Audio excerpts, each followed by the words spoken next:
Hi everyone, welcome back to another video from Tech Basics. In this video, we are going to be learning how to download Lyft driver application on your iPhone.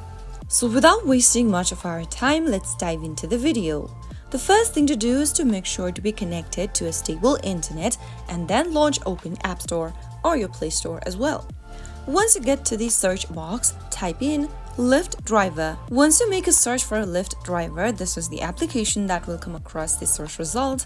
Simply tap on the Get button to start downloading Lyft driver on your iPhone. Remember that Lyft isn't currently operating in most of the regions out there.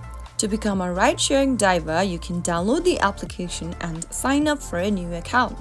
So that is how you can easily download Lyft driver app in just a couple of minutes.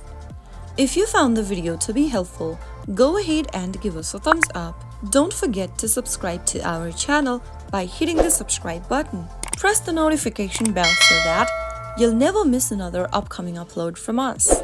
I will see you again in the next video. Thank you for watching.